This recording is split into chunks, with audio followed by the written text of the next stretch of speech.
네, 안녕하세요. 드디어 내일 2022년도 시장이 열리게 됩니다. 자, 그 전에 우리가 몇 가지 공부를 더 하고 시장을 맞이하면 좋겠네요. 오늘은 특별히 세력봉 모음에 대해서 이야기를 해보도록 하겠습니다. 세력봉이라는 건 일봉상으로요. 일봉상으로 세력들이 만드는 특이한 모양들이 있습니다. 이것들을 놓치면 안 돼요. 특이한 모양. 자, 그럼 첫 번째는 와리가리형입니다. 자, 이 와리가리형은 자주 나오는 건 아닌데 이런 거예요. 급등을 했습니다. 봉이. 그래서 급등을 했어요. 근데 다음날 정말 아무 일도 없었다는 듯이 다시 음봉으로 떨어져요. 그러니까 제자리로 오는 거죠. 그리고 또 다음날 어떻게 되냐? 또 급등합니다. 이게 완벽하게 이 모양일 수는 없지만 보통 아무래도 완전히 여기까지 내리지는 않고 한 여기 정도까지 왔다가 그리고 다시 어느 정도 가격을 올라가서 그러니까 급등하고 다음날 급락이라고 했겠죠. 급락하고 또 급등하는 거예요. 자, 이러한 차트가 많이 나오진 않지만 간혹 한 번씩 나옵니다. 그래서 이런 패턴을 보인다라고 하면은 이걸 세력이 만든다라고 보시면 됩니다. 왜 이런 걸 만들까요? 흔드는 거죠. 과격하게 흔들어서 빠른 시간 내에 물량을 흡수하기 위한 전략이라고 생각하면 됩니다. 차트를 한번 볼까요? 자, 최근에는 제가 램테크놀로지 차트에서 이 모양을 보기도 했습니다. 자주 나오는 건 아닌데 그리고 뭐 그냥 나오는 것도 아닙니다. 악재와 무슨 이유를 항상 동반을 해야겠죠. 그래야 이러한 모양이 성립이 가능합니다. 자, 먼저 램테크놀로지가 이날 상한가를 기록을 했다가 다음날 갭을 크게 띄었다가 이게 뭐라고 했죠? 이제 뭐 허위다. 그 재료가 아니다. 이렇게 이야기가 나와서 다음날 음봉이 크게 떨어졌습니다. 자, 그런데 그 다음날 이게 사실도 아니다라고 하면서 또 상한가를 만들었다는 거죠.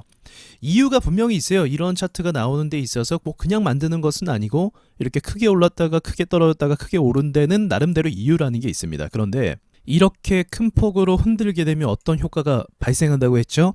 개인들이 물량을 뱉어내고 물린 사람도 생기고 또 이 안에서 거래가 많이 발생을 합니다. 이런 상황을 통해서 차트를 만들어 갈 수 있는데 좀 수월한 부분을 만들 수 있는 거죠.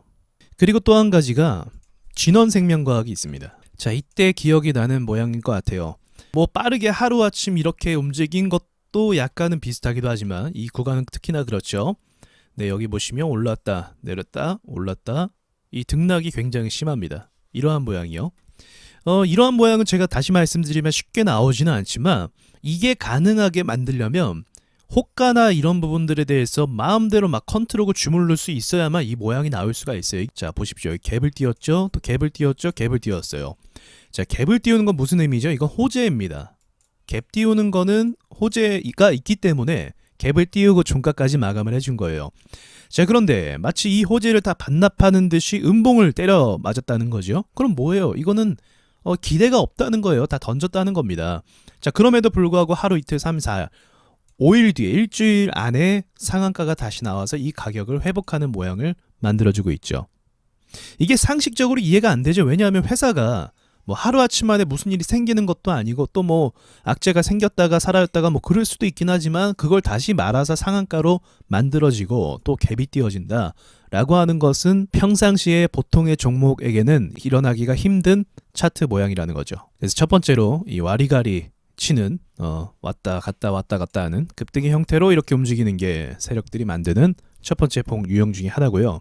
자, 두 번째로는 점상이 있습니다. 점상은 다 아시죠? 시작 가격 자체가 상한가가 된 거예요. 시가가요. 그래서 차트가 이렇게 그려지죠. 네, 이 짝대기 하나가 만들어집니다. 매우 설레이기도 하고요. 이 모양을 보면은. 그리고 신기하기도 하죠. 왜냐면 자주 일어나지 않거든요.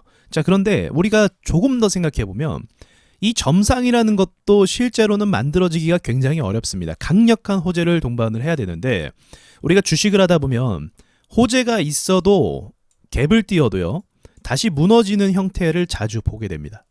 호재가 있어서 굉장히 좋은 호재인데 갭을 10% 띄우고 나서 음봉으로 마감하는 이런 일들이 많이 생겨요. 자, 근데 음봉으로 마감하는 일도 많이 생기는데 그걸 뚫고 29% 이상의 시가를 띄웠다라는 것 자체가 이게 호가나 어떤 시작 가격이나 물량 자체를 빼앗기지 않고 완전하게 박아버린 형태를 이야기하는 거거든요. 그래서 제가 늘 말씀드리는 게 점상을 찍었던 종목의 세력의 힘은 굉장히 강하기 때문에 나중에 눌릴 때라든지 보합을 줄 때라든지 매수를 해야 된다라고 말씀을 드린 적이 있습니다. 최근에는 에디슨 EV 이 차트가 굉장히 강한 상승을 보여줬죠. 보시면 여기 점점점으로 계속 올라가면서 이슈를 동반하면서 상한가를 갔습니다. 여기는 뭐 우리가 공격적인 자리니까 상따를 한다고 하면 굉장히 좋은 자리긴 하지만 그것이 아니고 눌림목을 한다고 하면 변동성이 심해서 매수하기가 쉽지는 않은데 그 뒤에 제가 보합이나 뭐 관심을 계속 가지라고 말씀드렸죠. 예, 그 뒤에 꼭 상한가나 상승이 강하게 또 올라가더라고요. 제가 이 정도까지 올라갈 수 있는 건 예상할 수 있는 건 아니지만 그래도 상한가 점상을 찍었던 종목 자체의 힘이 너무 좋아서 그 뒤에 상승에 대한 여지를 계속적으로 살펴봐야 된다는 거죠. SNK가 최근에 주목을 받고 있죠. 자, 보시면 이 SNK라는 회사 보세요. 이게 저는 좀 너무 다른 종목보다 티나지 않나 생각이 드는데 여기 점상 이런 겁니다. 시가가 아예 뛰어버린 거예요.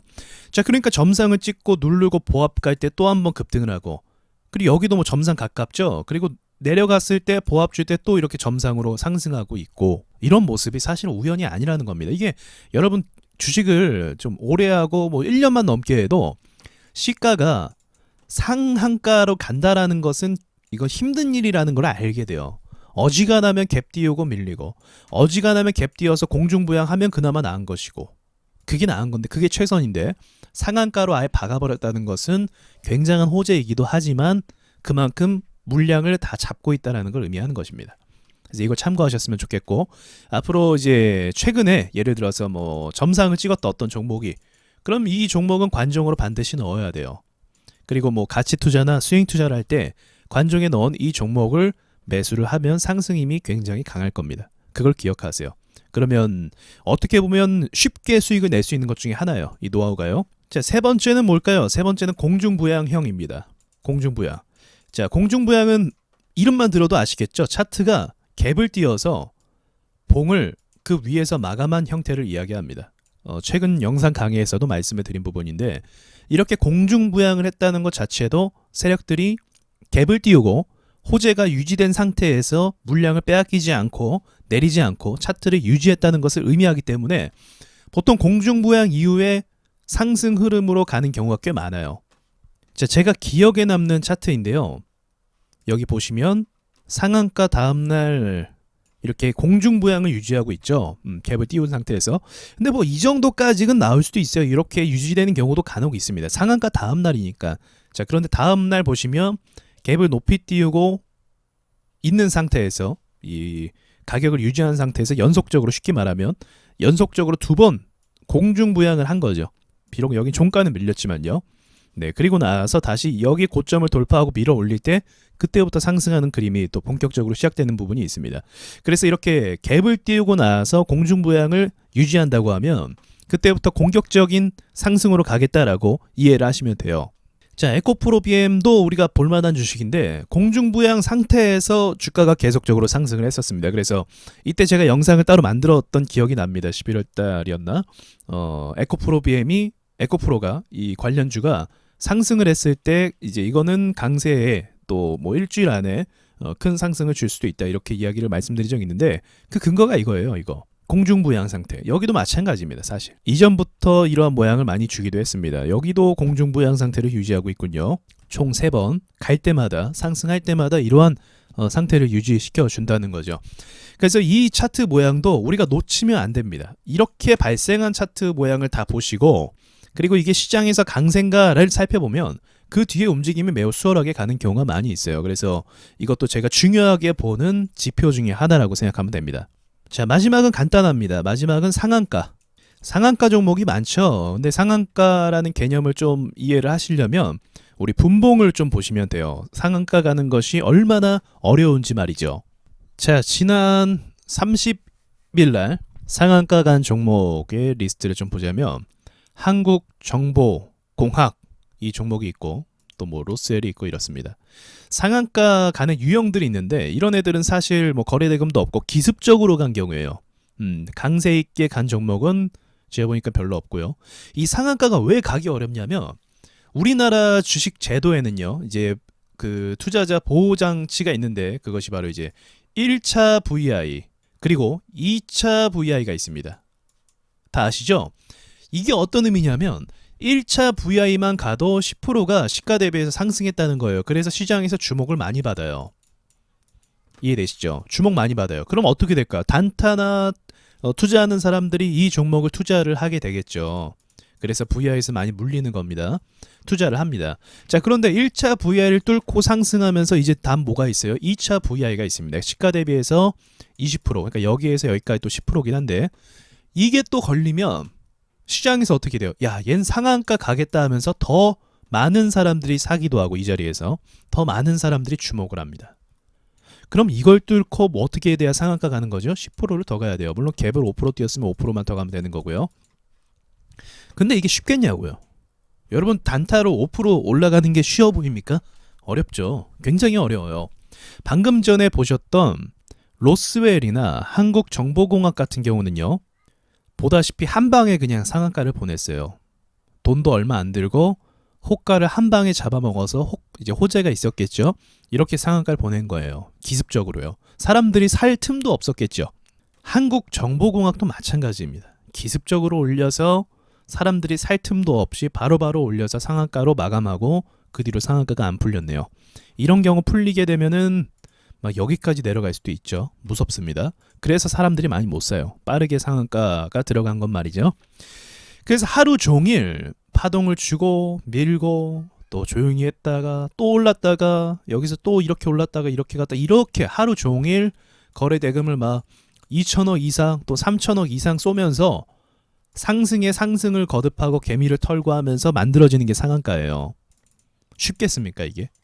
어렵죠. 상상만 해도 어렵죠. 수많은 투자자가 돈이 오고 가고 있는데 일관성 있게 쭉 밀어서 이 많은 돈들이 매수로 바뀌어서 상한가가 만들어진다는 건 보통 일이 아니다는 겁니다. 그래서 상한가 종목은 점상과 마찬가지로 관심 종목에 꼭 넣어야 돼요. 자, 첫 번째 와리가리 치는 이 종목은요. 이제 이러한 패턴이 발견되면 바로 사는 게 아니에요. 흔들기 위한 자리인데 왜 바로 삽니까? 같이 흔들리고 같이 정신 나가죠. 그래서 바로 사는 게 아니고 좀 시간과 텀을 두면서 사는 거고 점상도 마찬가지예요. 점상도 바로 사면 급락이나 롱바디 음봉이 잘 나옵니다. 왜? 호가가 비어있기 때문에. 호가가 빈 상태에서 올라가서 급락이 잘 나와요. 그래서 주의하셔야 되고 얘네 둘 같은 경우는 좀 보합을 길게 준 다음에 이동평균선 수렴한 다음에 사는 게 맞는 거고요. 공중부양형은 어떤 거죠? 예, 이건 바로 즉각적으로 이제 상승할 수 있는 가능성이 있기 때문에 이제 진입을 고려해야 되는 자리입니다. 상한가는요. 이거 종류가 많지만 상한가 같은 경우도 자리에 따라서 다르기도 한데 이건 이제 두 가지가 같이 병행이 되는 것 같아요. 좀 텀을 두고 있다 들어가도 되고 때로는 자리에 따라서 눌리면 그냥 사도 되고. 그래서 우리가 이걸 종합적으로 분석해서 매수하는 게 중요한데 어쨌든 이 유형들을 잘 알고 계시면 세력주를 구분할 수 있게 되고 후에는 이것들이 관심 종목이 돼서 다른 종목보다 상승할 가능성이 굉장히 높아요. 다른 종목보다. 그럼 관종을 뽑는 데 있어서 우리가 매우 수월하게 될 수가 있다는 거죠. 자, 그럼 강의는 여기까지 하고 우리 올 한 해를 좋은 결과가 있기를 바라면서 이상 마치도록 하겠습니다.